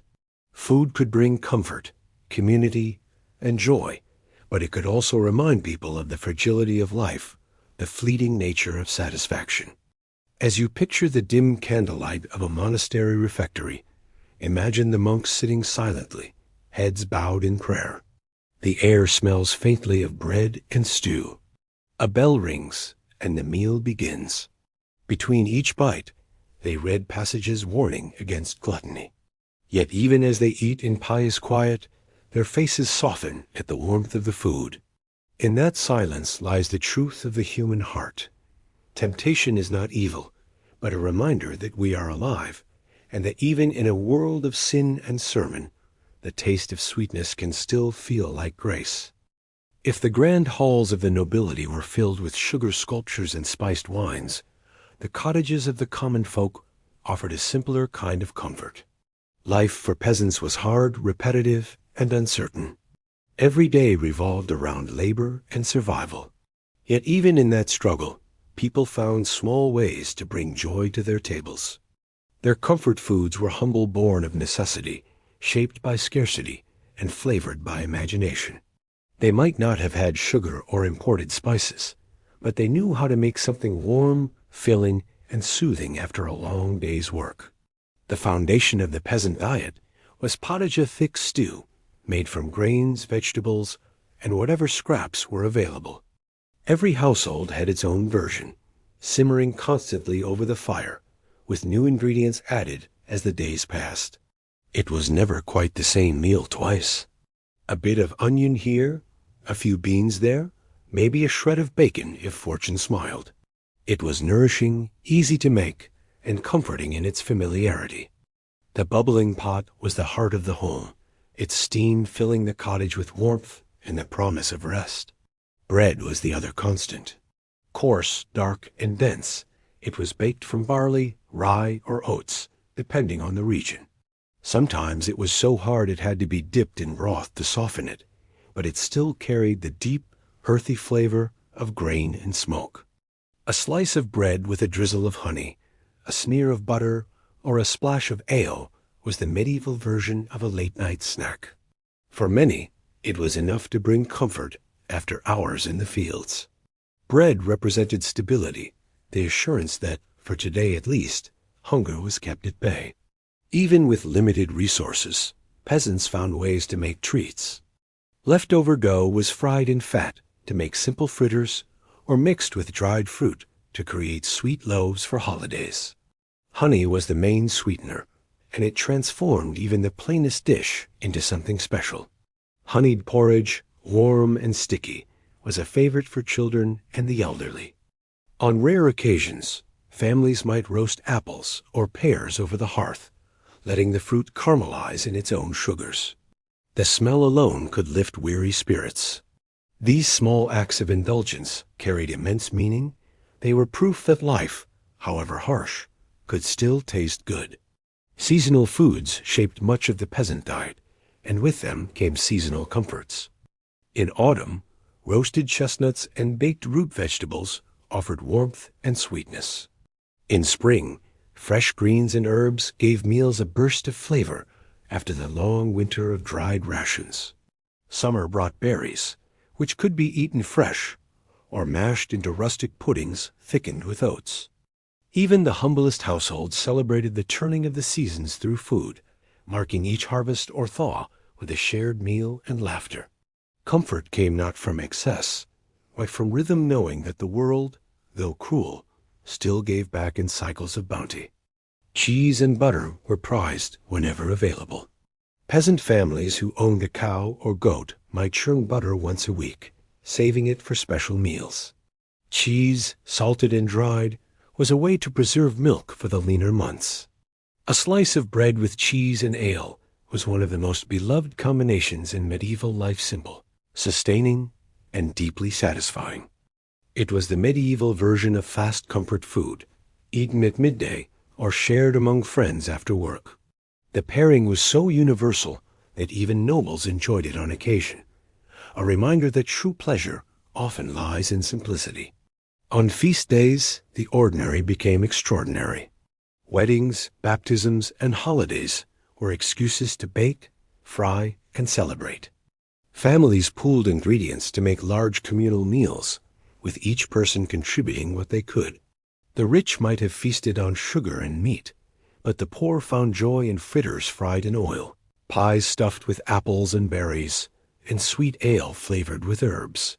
These were moments of abundance, rare and precious, when no one counted portions and no one went hungry. For a few hours, the village glowed with warmth and laughter, bound together by food. There were also the quiet comforts, the late-night meals after long labor, the shared bowl of stew between neighbors, the piece of bread offered to a hungry traveler. Food wasn't just survival, it was kindness. In a time when life was short and hard, to share what little you had was an act of love. Peasant comfort foods were built on that spirit, meant not just to fill the stomach, but to soothe the soul. Imagine the end of a long medieval day. The fields lie dark under a fading sky, and smoke curls from cottage chimneys. Inside, the hearth glows orange, and the smell of soup and bread fills the room. A family gathers, hands rough from labor, faces softened by firelight. They eat slowly, savoring each bite. There's no luxury here, no spices, no sugar, no imported goods. Yet the warmth of the meal, the closeness of family, and the quiet satisfaction of being fed create a comfort deeper than any feast could bring. Peasant food was honest food. It carried the taste of the earth, the rhythm of the seasons, and the resilience of the human heart. It may not have been rich, but it was real, and in its simplicity, it fed more than the body. It fed hope. For most medieval people, daily meals were plain and practical, meant to sustain rather than delight. But when the time for festivals arrived, everything changed. The gray rhythm of ordinary life gave way to color, music, laughter, and indulgence. Festivals were the heartbeat of the year, moments when hardship paused and communities came alive. And at the center of every celebration was food lavish, comforting, and shared. Whether it was a royal banquet or a humble village fair, festival food was the great equalizer, offering everyone a taste of joy. The medieval calendar was packed with feast days. There were religious celebrations, Christmas, Easter, saints' days, and civic ones, like harvest festivals, weddings, and market fairs. Each brought its own flavors and traditions. On these days, fasting rules were lifted, ovens burned hot, and ingredients long saved for special occasions were finally brought out. Even the poorest households tried to contribute something, a loaf of bread, a bit of cheese, or a jug of ale. The act of sharing food became both celebration and communion, a rare reminder that life was about more than toil. For the wealthy, Festivals were grand displays of abundance. Nobles hosted feasts that lasted for hours, sometimes days, with tables groaning under the weight of roasted meats, spiced pies, sugared fruits, and rich sauces. The more extravagant the menu, the more power it projected. Whole peacocks were served with feathers reattached for show, while boars' heads were adorned with golden apples and surrounded by sugared almonds. The guests reclined on cushioned benches, musicians played softly, and servants brought course after course, each one a statement of luxury. To feast like this was to prove your place in the world. Yet even in the grandest of halls, comfort food had its place. Between elaborate courses, guests were often served fritters, pastries, and candied nuts, foods easy to eat, warm, and familiar. Sweet wine flowed freely, and small cakes scented with honey and spice were passed around. These were not just fillers. They were gestures of hospitality, reminders that pleasure could exist in both grandeur and simplicity. In the flickering candlelight, as laughter echoed off stone walls, these small bites carried the same warmth found in a peasant's cottage food, made not only to impress, but to delight. For common folk, feast days were a different kind of magic. The marketplace transformed into a carnival of smells and sounds. Vendors roasted meats on spits, sold honey cakes and fruit pies, and offered mugs of ale and cider to the crowds. Children ran between stalls, sticky-fingered from fried pastries and candied nuts. Jugglers and musicians performed while cooks shouted their wares over the noise. In the glow of torches and firelight, it felt as though the whole world had come alive. The poor might not have fine spices or sugar sculptures, but they had something just as precious: community and abundance, if only for a day. One of the most beloved festival foods was the fritter, simple dough fried in oil or lard, sometimes filled with fruit, herbs, or cheese. Hot and crisp, it was irresistible. Honey was poured over the top, or sugar sprinkled if one could afford it. Another favorite was the meat pie, often baked in enormous portions to be sliced and shared among many. For the sweet tooth, gingerbread made from honey, breadcrumbs, and spice offered both flavor and festivity. The smell alone was enough to lift spirits, mingling with the smoke of roasting meats and the laughter of the crowd. Drinks flowed as freely as food. Ale and mead were the drinks of the people, but during festivals, special batches were brewed stronger and sweeter. Mulled wine spiced with cinnamon and cloves warmed even the coldest evenings. These drinks were not merely for pleasure, they were part of the ritual of togetherness. Sharing a mug, or toasting to good fortune, bound friends and strangers alike. In those moments, the hardships of the world seemed to fade, replaced by warmth, song, and the comfort of full bellies. Religious festivals had their own culinary meanings. At Christmas, symbolic foods like roasted goose, mince pies, and puddings represented prosperity and divine blessing. At Easter, sweetbreads and honey cakes celebrated renewal. Harvest festivals overflowed with gratitude, offering roasted vegetables, fresh bread, and fruits piled high. Even Lent, though somber, ended with the joy of Easter feasting, when butter, meat, and cheese returned to the table after long abstinence. Each season had its own comfort foods, some sacred, some sinful, all deeply human. For many peasants, these festivals were among the few times they could eat until full. After weeks or months of meager meals, a feast meant more than indulgence. It meant relief. It was nourishment for the body and spirit. People danced, sang, and ate with abandon, savoring the rare feeling of enough. The food was simple but rich with meaning. Roasted roots, fried dough, sweet cider, all symbols of life's brief pleasures. These gatherings reminded people that joy was possible, that even in a world of struggle, the human heart could still find sweetness. As night deepens, picture a medieval festival at its height. The torches flicker, the air smells of spice and smoke, and laughter rolls through the crowd. Musicians play while children chase each other between stalls. Somewhere, a cook flips fritters in a pan, their golden edges gleaming in the firelight. People eat, drink, and share stories until the stars fade and dawn glows on the horizon. For that one night, no one is hungry, no one is cold. The feast has worked its magic, turning ordinary hunger into joy, and simple food into something close to paradise. In every medieval town, from the smallest village to the grandest city, there was one figure whose work began before dawn and ended long after the streets grew quiet: the baker.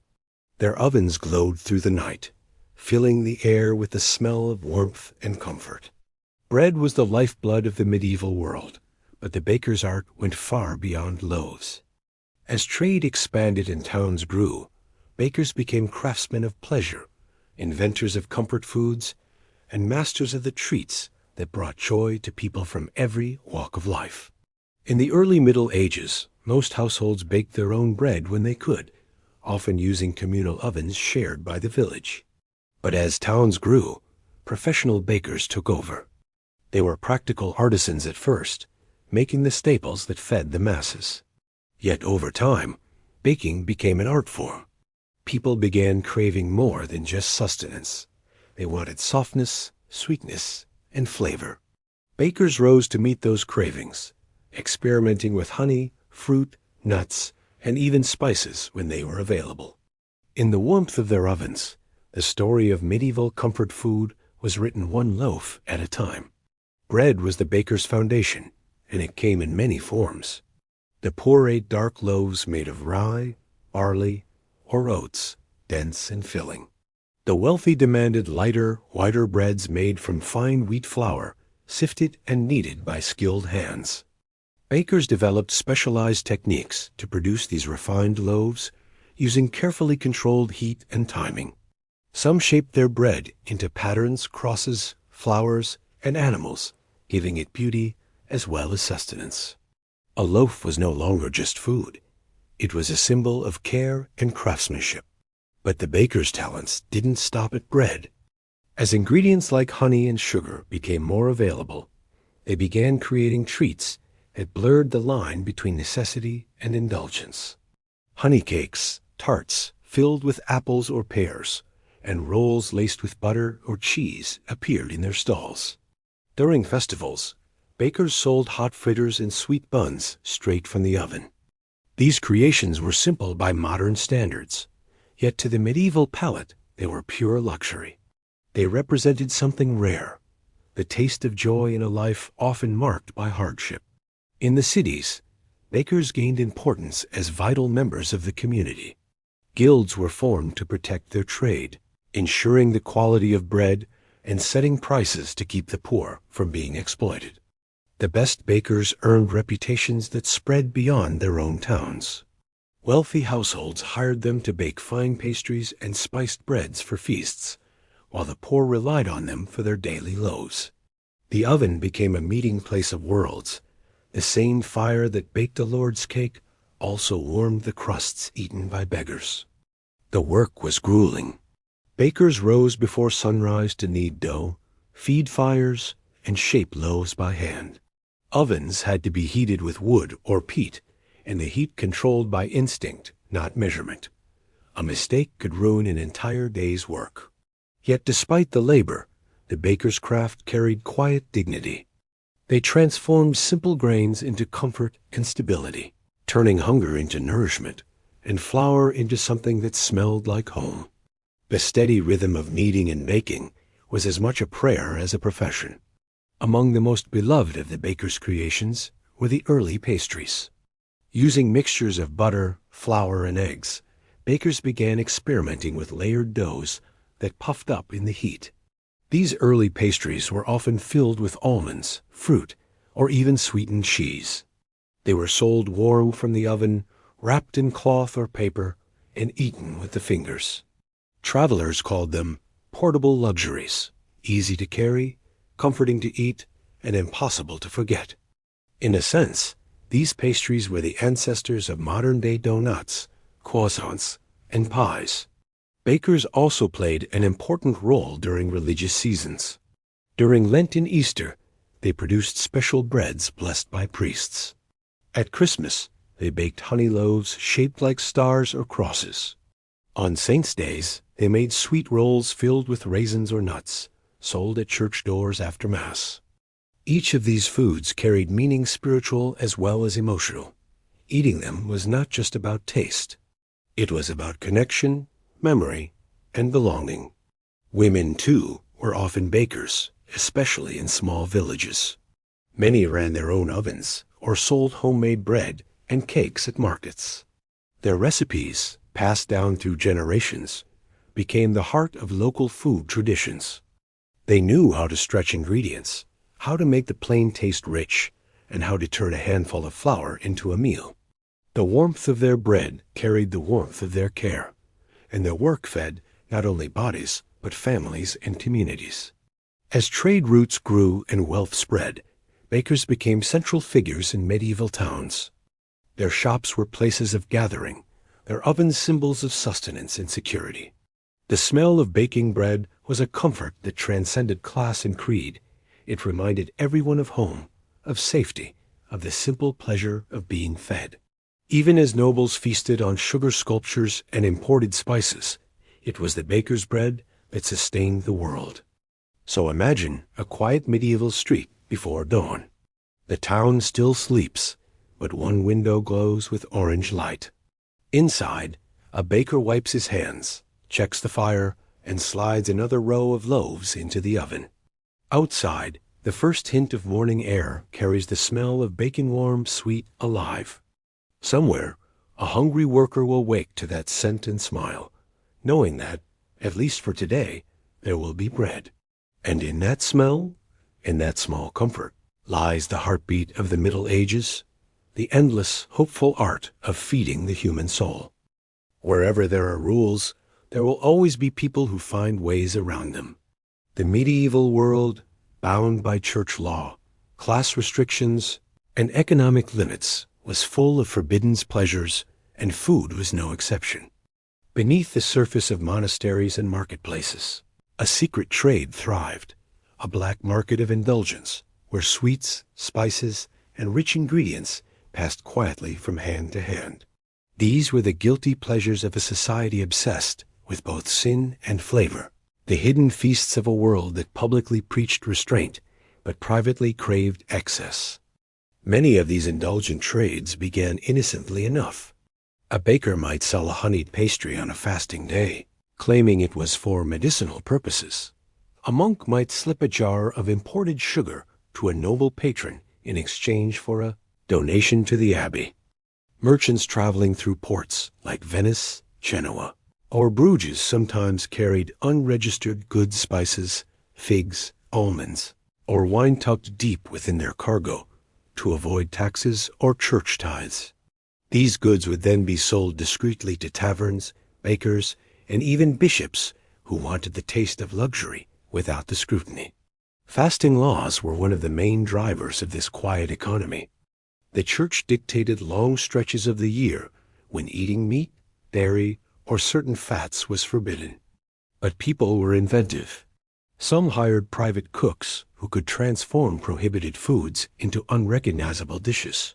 There are records of fish being sculpted into the shapes of roasted birds, and almond milk puddings disguised as creamy custards.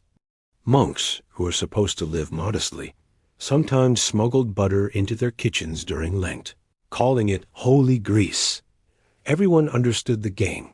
It wasn't about breaking the rules outright, but bending them just enough to keep both the appetite and conscience satisfied. Smuggling also extended to spices and sugar, which were heavily taxed and tightly controlled. In medieval England, spice importation was overseen by guilds and crown officials. Yet smugglers constantly found ways to bypass these controls, hiding sacks of pepper or cinnamon in barrels of grain. Pepper, in particular, was so valuable it was nicknamed black gold. Wealthy patrons paid high prices for these contraband spices, and servants often acted as intermediaries, buying small quantities on their master's behalf. It was risky work, but the profits were worth it. One handful of cloves could earn more than a month's wage. Taverns and alehouses were among the most active centers of underground indulgence. Officially, they sold ale, bread, and simple fare. But behind closed doors, after the church bells stopped ringing, certain taverns became havens for forbidden feasts. Here, roasted meats might be served during fasting seasons, and spiced pastries shared in the shadows. Musicians played quietly, and deals were made over mugs of strong mead. The church knew about these places, of course, but enforcement was nearly impossible. The human desire to eat, drink, and be merry proved stronger than any decree. Even monasteries had their secrets. Despite vows of poverty, some religious houses became famous for producing luxurious foods. Monks brewed fine ales, crafted candies, and distilled spiced liqueurs, all technically for charitable purposes. But some of these goods were sold privately to wealthy patrons, earning money under the table. A few abbots turned these quiet trades into full operations, funding their abbeys through indulgent exports. Within the cloisters, the scent of roasting nuts or bubbling honey syrup told its own quiet story, a story of devotion mingled with desire. Among the poor, indulgence took a different form.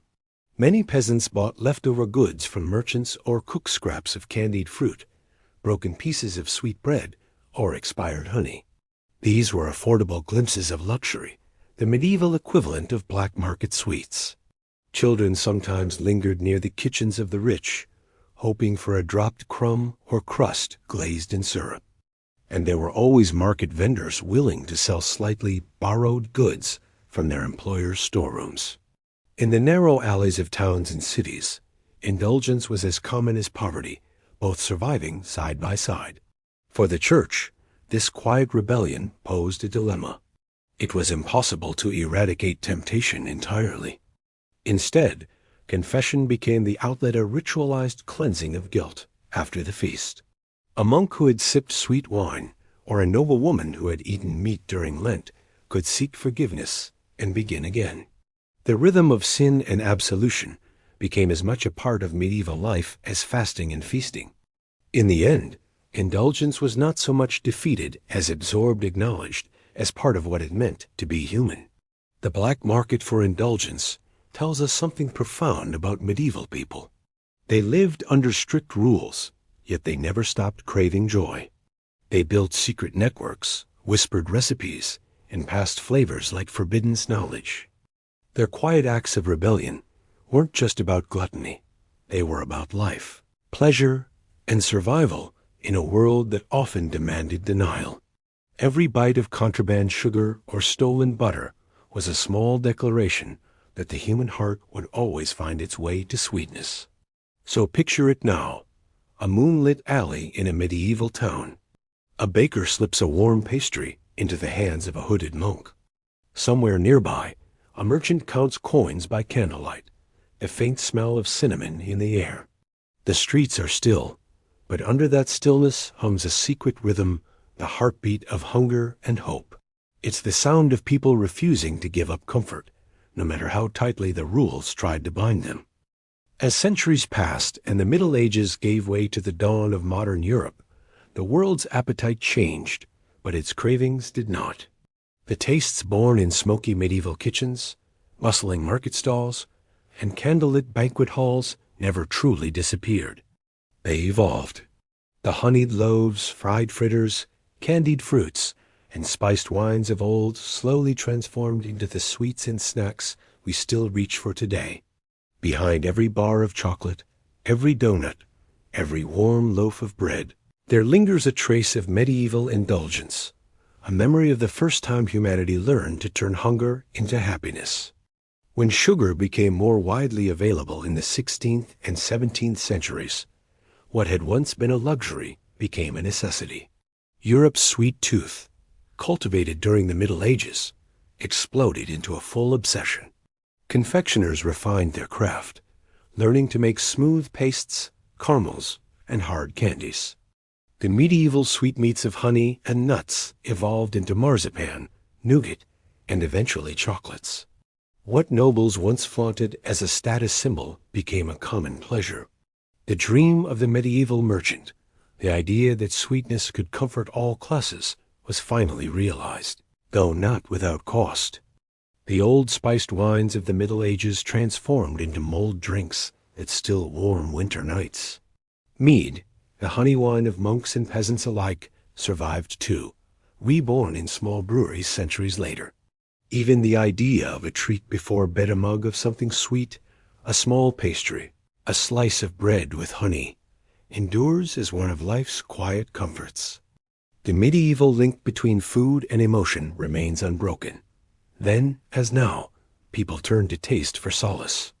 Street food, too, found its modern heirs. The fritters, pies, and pastries, once sold in medieval markets, evolved into donuts, turnovers, and empanadas. What began as quick fuel for laborers became the foundation of global comfort cuisine. The simple act of buying something hot and delicious from a street vendor, a slice of sweetness in the middle of a busy day, was a tradition, born in medieval towns and carried, unchanged in spirit, through time. Even the alehouse appetite survived. The tavern of the 14th century became the public house of the 17th, then the pub, and later the cafe or diner. The idea of gathering around food and drink to share stories, laughter, and comfort proved immortal. Today, as late-night takeout and pub snacks echo the same desires that once filled medieval inns with warmth and noise.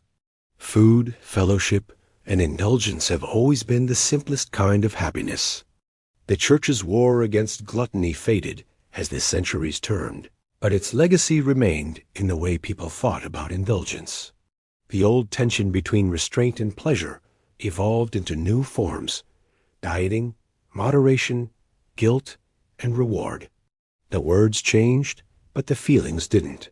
Every generation has its rules and its rebellions, its feast days and fasts, its moments of resistance against hunger, and the delicious surrender to it. The medieval world taught Europe that food could be both sacred and sinful, that a bite could be a prayer or a transgression.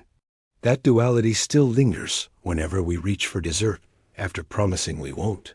Technological change only deepened those old appetites. When ice could finally be stored and produced, frozen desserts, once the province of kings, became the joy of everyone.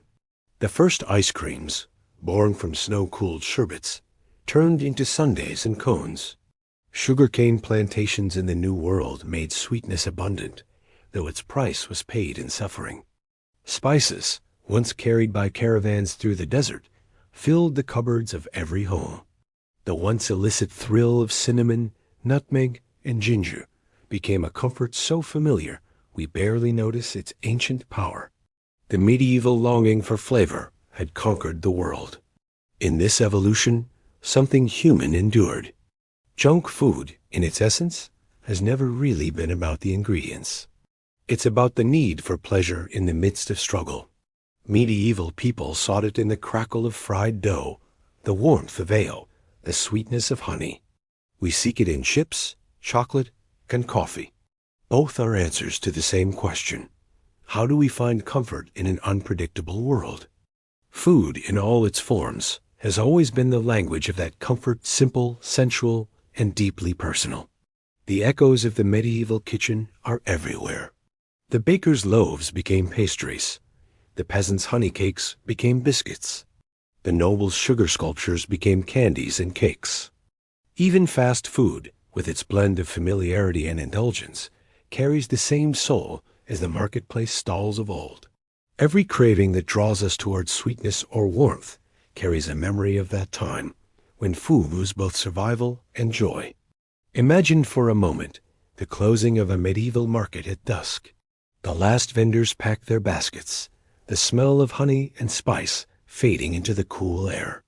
Somewhere, a baker's fire burns low. A tavern door creaks open, and laughter spills into the night. A family gathers in their small cottage, breaking bread together. The world is quieter, but the warmth remains. That same warmth travels through time, through every bakery, every kitchen, every midnight snack. From medieval junk food to modern comfort, The journey of indulgence is the story of humanity itself. It's a tale of craving and creativity, of hunger and heart. The foods may change, the tools may evolve, but the desire stays the same. To eat something warm, something sweet, something made with care, it is to taste connection, survival, and love. And so, when you reach for your favorite snack, whether it's a slice of cake, a spoonful of ice cream, or a piece of bread with honey, remember this: you're part of an ancient story. One that began in candlelight, carried through centuries of flavor and feeling. A story that proves that no matter the age or the hardship, people have always found comfort in the simple act of eating something that makes them smile. And so, as our journey through the medieval world of indulgence comes to an end, take a deep breath and let the warmth of those ancient kitchens linger in your imagination. The flicker of torches, the scent of honey and spice, the laughter of people gathered around food, all of it fades gently into the quiet of the night. From the grand feasts of kings to the humble pies of peasants, every crumb of medieval junk food tells the same story. The timeless human desire to find joy, sweetness, and comfort in a world that was often cold and hard. It's easy to look back and smile at the idea of medieval junk food, yet what we see in it is something beautifully familiar. People then were no different from us. They sought relief in flavor, solace in warmth, and happiness in the simple act of eating together. A honey cake for a peasant, a candied fruit for a noble, a fried fritter for a child. Each was a small rebellion against hunger and hardship. Even in a time of famine, faith, and struggle, humanity found its sweetness. That, perhaps, is the truest comfort food of all. As the centuries passed, those same cravings only grew stronger. The medieval appetite for indulgence became the foundation of the foods we still love today. The street snacks, the baked goods, the drinks shared in taverns, they all echo across time in every dessert, every pastry, every cozy late-night bite we enjoy. Food connects us to the past, not through recipes, but through feeling. The warmth, the satisfaction, the contented sigh after a good meal, those are ancient, eternal, and shared by every generation that has ever lived. So tonight, as you drift toward sleep, picture a world lit by fire and filled with the smells of bread and honey. Imagine the quiet joy of a medieval baker pulling loaves from the oven, or a market stall glowing with golden fritters under the stars.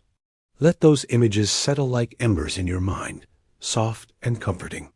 You are part of that story now, part of a long line of dreamers who found peace in the small, sweet things. If you've enjoyed this journey through time, don't forget to subscribe to History for Sleep, where the past unfolds in whispers and warmth to help you unwind. Tell us in the comments what era or topic you'd like to dream about next. And when you enjoy listening, whether it's late at night, on a quiet afternoon, or in the early hours before dawn, your ideas guide the stories we tell and help keep this peaceful community growing. As the night deepens and the last echoes of the medieval feast fade away, let your thoughts settle. The world may change, but the comfort of good food, shared stories, and gentle dreams never will. Close your eyes, breathe slowly, and let history lull you into rest. Sweet dreams, and may they be filled with honey, warmth, and the gentle hum of the past.